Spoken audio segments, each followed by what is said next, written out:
is just finding them. Okay, it's just finding them. Cats are not hard to catch. The hardest part about a cat is getting his attention and then keeping it.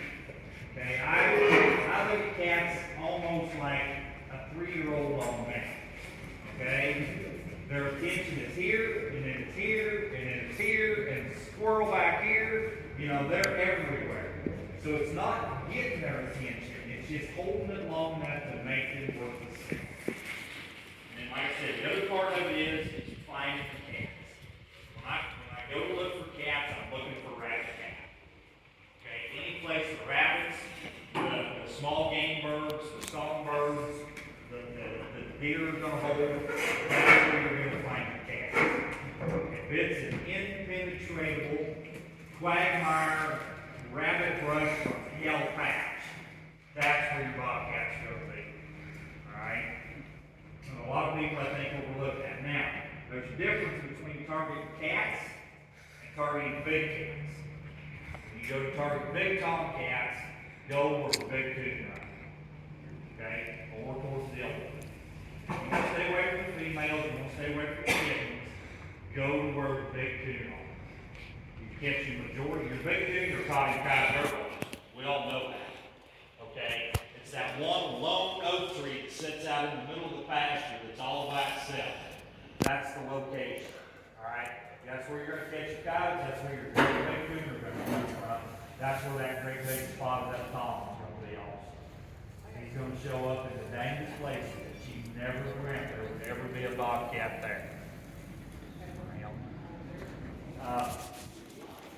That's about it as far as location. The more control you have over the cat, the better off you're going to be in the long run.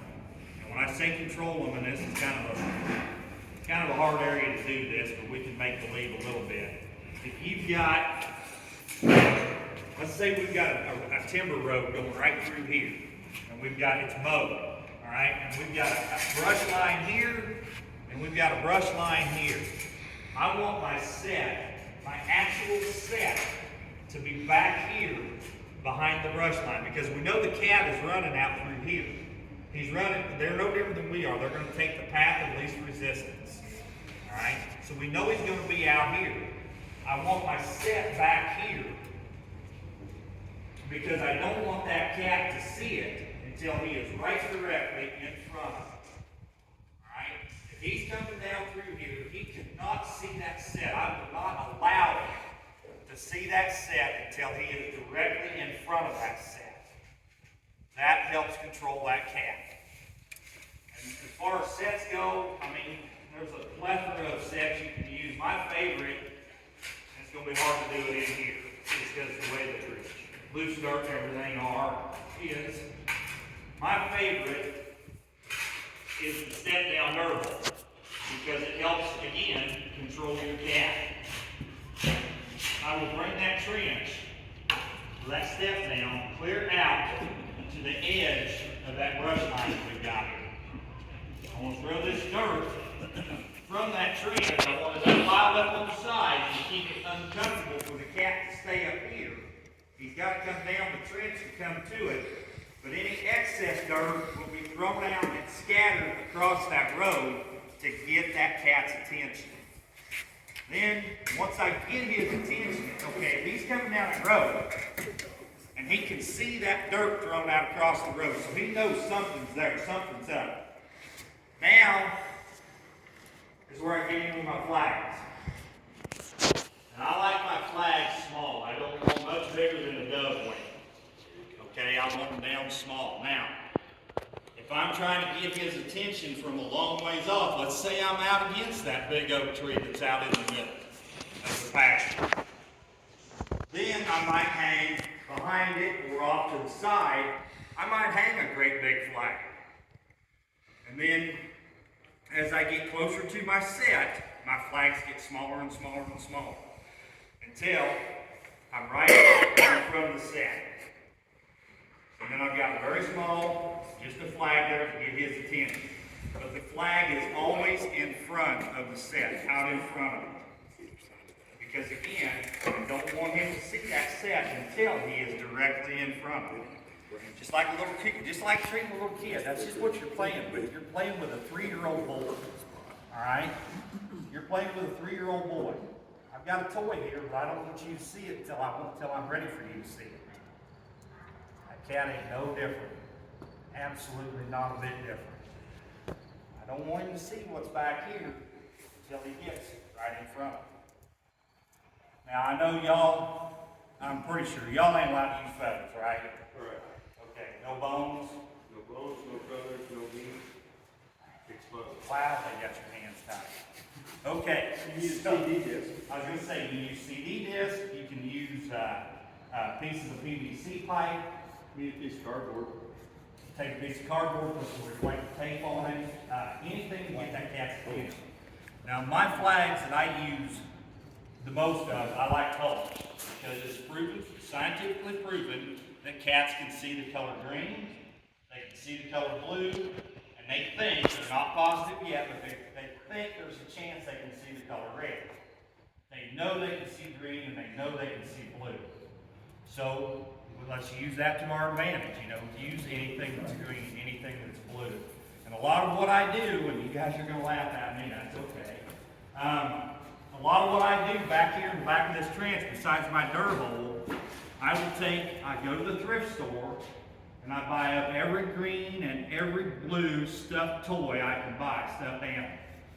Okay? I don't care what it is. Something green, something blue, set it right back here in the back. Get his attention. You can use a green or a blue flag of some kind out here to help get his attention, but I'm not afraid to put that stuffed animal right back there. Give him something to look at. But again, it's all about control. You don't want him to see it until he's right directly in front of that set. Now, I allow you to see what's back there, not before then. You can also use these like this situation when the ground's not right to be digging a dirt hole, these portable pockets work dandy for that. Of course, we would drive it on down, where it was, just barely sticking up off the ground, or I've even put them down flush with the ground in the back of my trench, back here, so that I've got my pocket is actually right there like that, and when the pipe or the stake is down in the ground. But now you have, especially if you're working in a lot of rain, a lot of snow situation, especially if you're down south, these portable pockets are the answer to that. Just a quick little brief history about the portable pocket. This was invented by a friend of mine in Ohio. This was his answer to the fish stake set for raccoon. Because in Ohio, they're not allowed to use exposed bait either. In Iowa, we use a coon set called fish stake. It's just a stake out in the water with a big piece of fish on it.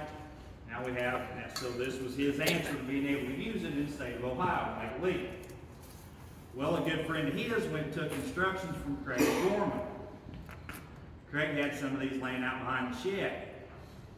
A fellow from Dunlap, Tennessee, who we might all know, I won't mention any names here, he saw these laying out behind the shed at Craig's. Got a question about it. Well, the next thing we have a portable pocket. That's how that all came to be. So just a little history there. That's all. But anyway, these things work great. They work great. You can shorten this up if you wanted to. You can make it long. You can even put your trap right on this thing. Get rid of this. This is just here so that it doesn't. A lot of times coon will come up and spin these around. Possums are terrible about that in soft ground. They'll come up and spin these things out of place for you. So just put a little anti-spin on there if you're having that trouble. If you're not though, get rid of this and you can actually put your trap chain right on here. You've got your stake and your set all in one.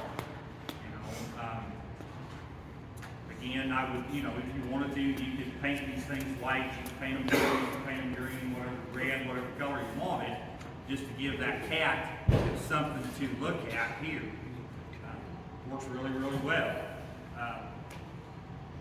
Like I said, guys, the biggest thing is finding the cats. And you have to stop and remember why a cat is there. Okay? Guys, a cat is no different than we are. Alright?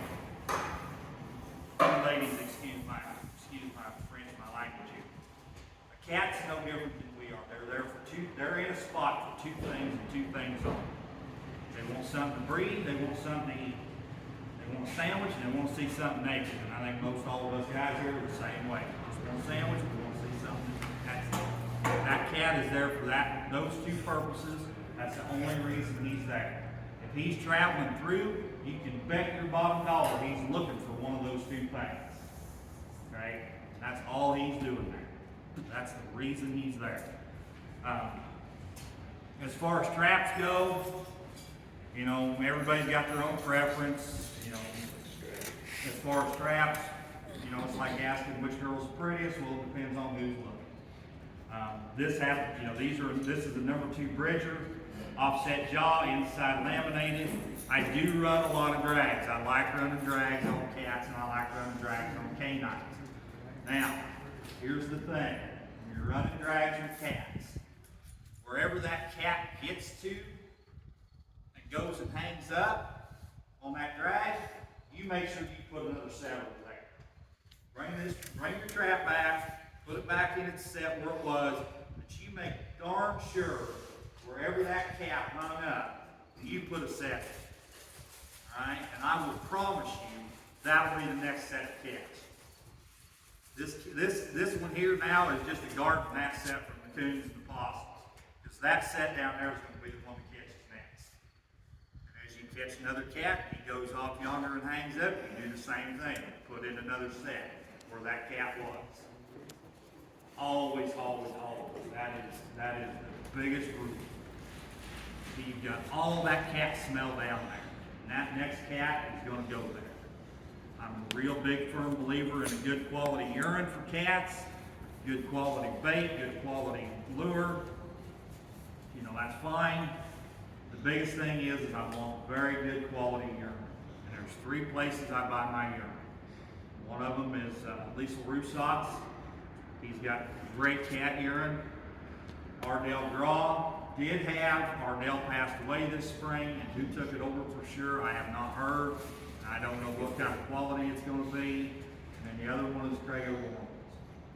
Those have been the 3 best urines I've found on the market. A lot of stuff like you buy from F&T and Minnesota Trapping, that stuff is watered down so bad it ain't fun. I mean, it'll work. I'm not saying it won't, but you don't have the quality there that you will have with those others that I know for a fact are really good. You know, the biggest, like I said, as far as traps go, that's just personal preference. This is the number 2 Northwoods offset jog, laminated inside, 10 feet chain and a drag.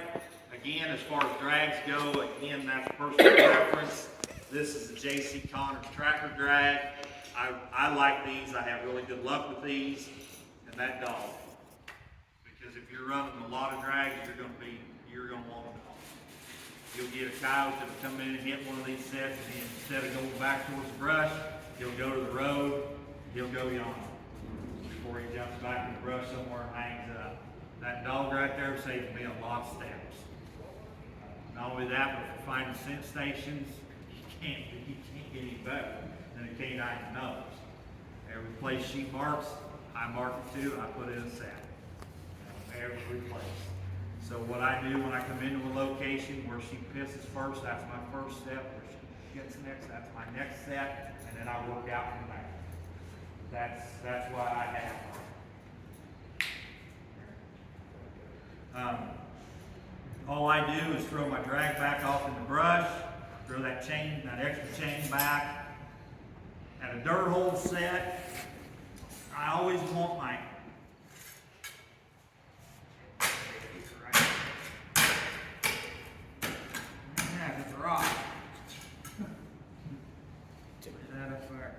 So I dig a bed in that trench so that my trap is actually going to be lower than what my trench is.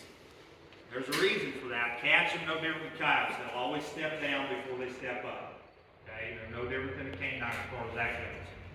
From my dirt hole back to the edge of that, to the far outside edge of the trench, I want to be somewhere between 16 and 20 inches back from the edge of my dirt hole. Because a lot of your cats will hang back here ways. Even though he's got his attention and he sees everything and he smells everything, again, we're dealing with a 3-year-old on crack. So he's gonna hang back in here ways instead of coming on into that set. If I've got him back here, I've got a good chance of him taking that one step that I need him to take. One step right there. Make him step down, and he'll be right in. He'll push that foot right in there every time. Now, if, and I don't have any here, I don't see much. If you don't want to take and catch that $3 coyote in your good-looking cat set, if you don't want to fool around and catch that $3 coyote, all you have to do is take 3 sticks about this size right here or just a little bit bigger. You put them in a triangle, like so, around the outside of that track. Just around the outside edge. There is not a coyote on planet Earth that will stick his paw in that triangle. But a cat will drop his foot in there every time. I don't know why they do it, but I promise you they will. Now, if you're working in a country where there's a lot of gray fox, if you get much bigger than this, those grays have a tendency to want to stand on your guides. So go ahead and just put them in vertical like so. Now, this is going to detour any coyote from coming in through here. But a cat and a little old gray will come in here between every chance they get to get what you're offering. So if you want to avoid the coyotes, that's the easiest way to do it. That's the most simplest, best way I've ever found to do it. I always put, when I'm putting in a dirt hole set, I always set my trap so that my animals come in between the jaws, never over the jaws. It just makes for a better catch.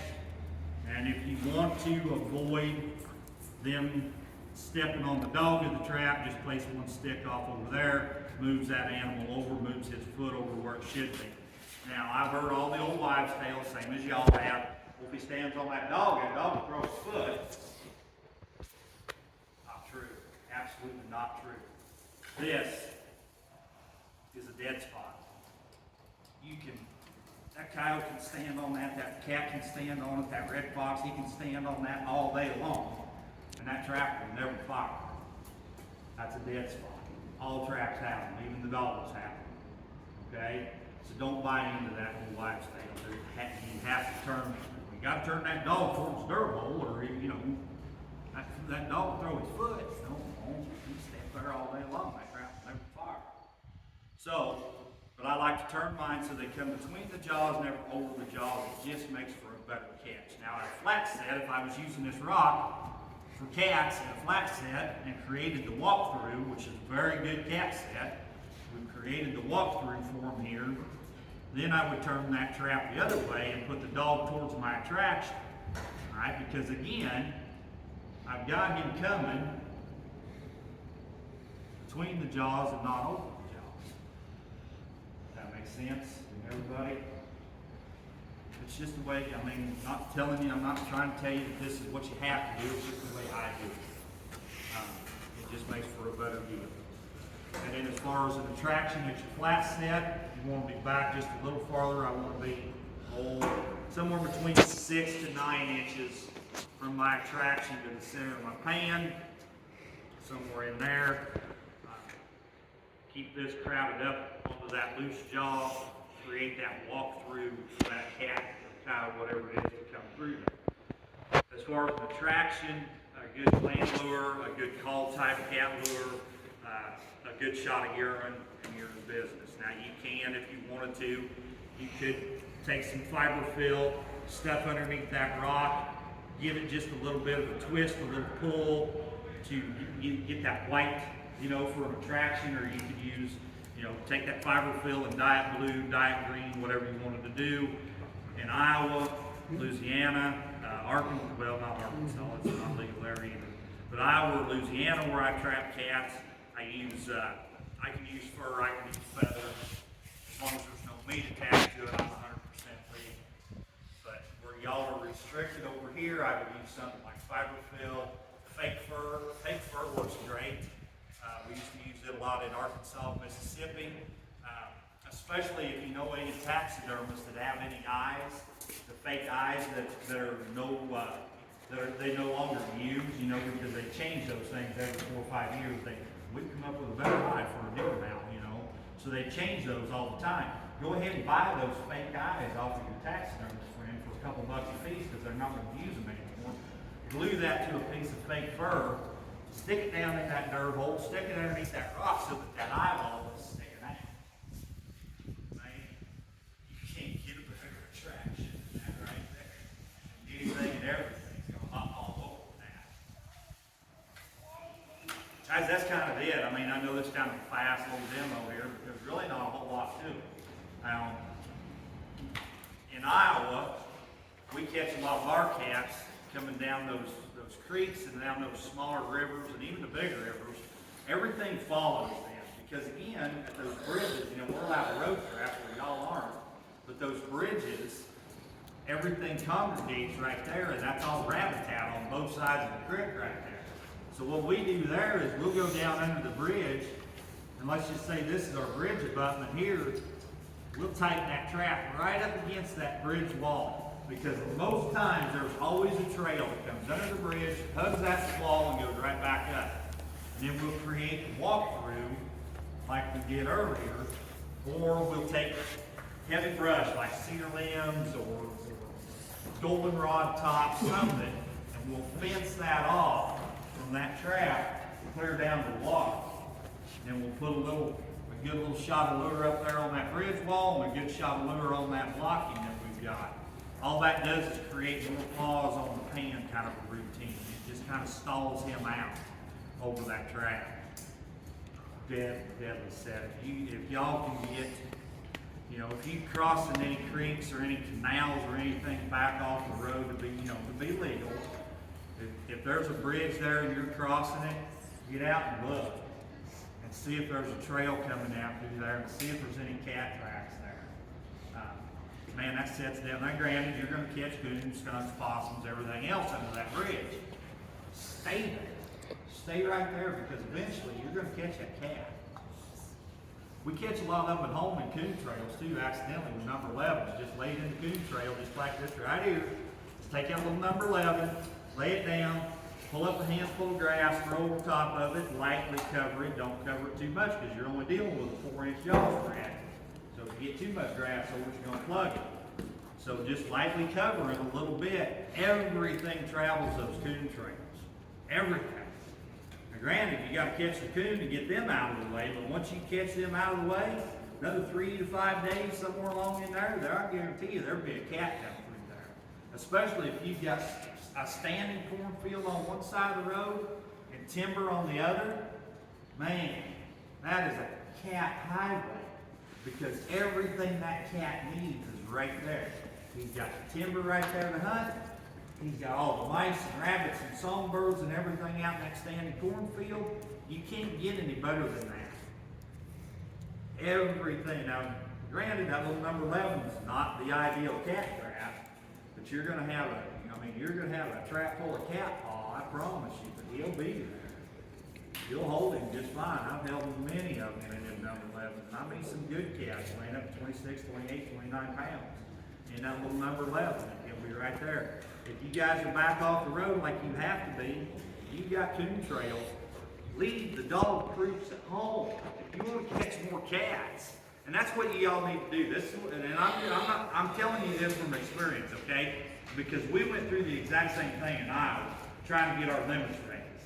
And we're still trying to get the limits raised. I'm allowed 3 cats where I live. I live 4 miles north of the Missouri border. Once I cross that Missouri border, I can catch a truckload. There's no limit on it. But somehow, miraculously, that bobcat and those otters too, they know where the state line is. And they're not crossing back and forth. If you don't believe me, ask my fur bear biologist. He'll tell you. They don't cross the state line. All right? But what you need to do is catch all the cats you can catch. I'm telling you, go out and catch them. Call your game warden. I got another one coming from this son getting loose. It's your cat come turn it loose. I promise you, they're gonna get tired of it real fast. Real fast. That's right. Yep, they're gonna get tired of it. They're gonna get tired of coming and turning them loose real fast. Insist that they come and turn them loose. Hey, it's your cat. I don't want to take a chance of killing it. You need to come release it. You know, they'll get fed up, and then once they start getting fed up and they start crying and whining to the fur bearer biologist, he's got to sit up and listen. Eventually, he's got to listen. So, catch all you can catch. I'm telling you, that's the only way you're going to get this thing straightened up. Leave the dog proofs home. Start putting number 11s in those coon trails and start catching those cats. That's how you get the limit rings. That's how you get your tag situation straightened out. Anybody have any questions at all on anything I had here? You ever leave your crap exposed on cat sets? I know some guys do, but I don't. I bury everything. And that's, glad you brought that up. It's something we'll touch on. I didn't bring one with me today. I often left it at home. For pan covers, I like to run the steel screen pan cover, okay? And I like to use, now this is the number 2. This is what's legal on dry ground in Arkansas when I was trapping there. It's just one I happened to grab. Y'all are allowed what, up to a 6.5 or 7.5? 6.5. So number 3 is legal on dry ground here, okay? So run the biggest trap you can legally run. That 6.5-inch jaw spread, especially on that number 3 bridger, which is that's my favorite trap. Number 3 bridger doggone. All right, 6.5-inch jaw spread. The pan on that number 3 is about 3.5 square inches. All right, 6.5-inch jaw spread here. When I fill the inside of those jaws up with that steel wire string, now I've got 21 square inches of pan for that cat or that cow or whatever to step on. That nice 2-toe catch where he stepped right here and you missed him because you were running fiberfill or wax paper or whatever for a pan cover, when he steps right here, he's going in the back of my truck because that's pan. And this out here is now live. It's not dead. It's live. Once he steps on that string, that's your pan. That's why I like to run that with steel wire string. Just takes up all that empty jaw space. Anybody else got any questions at all? Projection sets. I'm sorry? You ever do a projection set? Yes. Like a log or something that sticks out into your roadway. Yeah. What I like to do though is pull that log back to where it's just, again, inside the edge of that brush line. Yeah, you've got... I caught one like that last year. Yeah, makes a heck of a set. And again, it's just a basic flat set again. The biggest thing is with a flat set, with any kind of flat set, and I don't care if you're using rocks, log, skull, whatever it might be, I don't want my attraction any wider than what my jaw spread is. Because I feel like if I get anything any wider, now I've got too much tracking around on the side instead of where I want. That's another reason for creating the walkthrough. Now, again, though, I was just talking a little bit ago about that bridge filler. Well, of course, that bridge filler is wider than what my jaw spread is, but by putting in the guiding and blocking like I do, I've narrowed him up to where he can't track around on the sides of it. Plus, I've already got him on that trail going underneath that thing, so I mean, there's not much of a chance. They're just like a train on tracks. They get on a trail, they just keep trucking right down. They don't veer off and wear out. But yeah, projection sets work great. Work great. Anybody else got anything at all? Guys, if that's it, I want to appreciate each and every one of you and tell you thank you for your time. I really do appreciate you standing there and listening to me around. Thank you.